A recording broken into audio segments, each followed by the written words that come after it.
during the campaign, when President Trump's advisors wanted him to stop talking about an issue, such as when he attacked a Gold Star military family. They sometimes presented him with polls demonstrating how the controversy was harming his candidacy. During the transition, when aides needed Trump to decide on a looming issue or appointment, they often limited him to a short list of 2 or 3 options and urged him to choose one.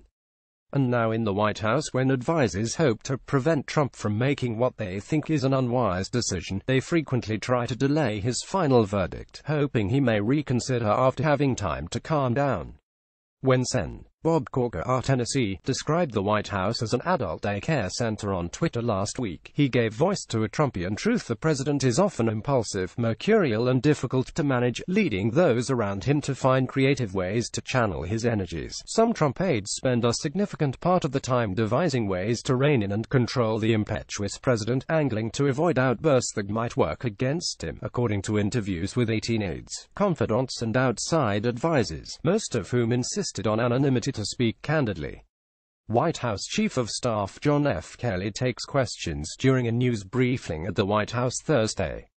Jabberbots for The Washington Post. If you visit the White House today, you see aides running around with red faces, shuffling paper and trying to keep up with this president, said one Republican in frequent contact with the administration. That's what the scene is. The White House dismissed Corker's suggestion that administration officials spend their days trying to contain the president. The point was highlighted last week in an unusual briefing by White House Chief of Staff John F. Kelly, who sought to tamp down reports that he was focused on attempting to control Trump. "I was not brought to this job to control anything but the flow of information to our president so that he can make the best decisions," Kelly told reporters. "So, again, I was not sent in to, or brought in to, control him." Kelly also praised Trump as a decisive guy and a very thoughtful man whose sole focus is on advancing American interests. "He takes information in from every avenue he can receive it," Kelly said. "I restrict no one, by the way, from going in to see him.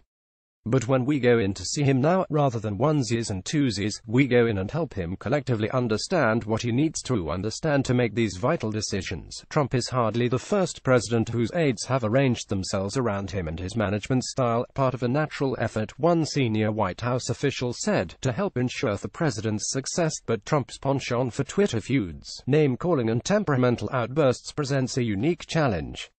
One defining feature of managing Trump is frequent praise, which can leave his team in what seems to be a state of perpetual compliments. The White House pushes out news releases overflowing with top officials heaping flattery on Trump. In one memorable cabinet meeting this year, each member went around the room lavishing the president with accolades. Senior administration officials call this speaking to an audience of one. One regular practitioner is Treasury Secretary Stephen Mnuchin, who praised Trump's controversial statements after white supremacists had a violent rally in Charlottesville, and also said he agreed with Trump that professional football players should stand during the national anthem. Neither issue has anything to do with the Treasury Department. Former Treasury Secretary Larry Summers wrote in a Twitter post, "Mnuchin may be the greatest sycophant in cabinet history. Especially in the early days of his presidency, aides delivered the president daily packages of news stories filled with positive coverage, and Trump began meetings by boasting about his performance, either as president or in winning the White House, according to one person who attended several Oval Office gatherings with him. Some aides and outside advisors hoping to push their allies and friends for top postings, such as ambassadorships, made sure the candidates appeared speaking favorably about Trump in conservative news outlets, and that those news clippings ended up on the president's desk. H.R. McMaster, the president's national security advisor, has frequently resorted to diversionary tactics to manage Trump. In the Oval Office, he will volunteer to have his staff study Trump's more unorthodox ideas. When Trump wanted to make South Korea pay for the entire cost of a shared missile defense system, McMaster and top aides huddled to come up with arguments that the money spent defending South Korea and Japan also benefited the U.S. economy in the form of manufacturing jobs, according to two people familiar with the debate. "He plays rope-a-dope with him," a senior administration official said. "He thinks Trump is going to forget, but he doesn't. HR's strategy is to say, 'Let us study that, boss.' He tries to deflect. Sam Nunberg, who worked for Trump but was fired in 2015, said he found him to be reasonable but noted that delaying a decision often helped influence the outcome. If Trump wanted to do something that I thought could be problematic for him, I would simply, respectfully, ask him if we could possibly wait on it and then reconsider, Nunberg said. And the majority of the time he would tell me, let's wait and reconsider, and I would prepare the cons for him to consider, and he would do what he wanted to do.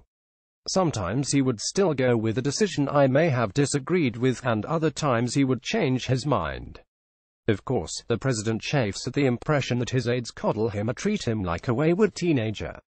During the campaign, after reading a story in the New York Times that said Trump's advisors went on television to talk directly to him, the candidate exploded at his then-campaign chairman, Paul Manafort, chastising his top aide for treating him like a baby, according to Devil's Bargain, a book that chronicles Trump's path to the presidency.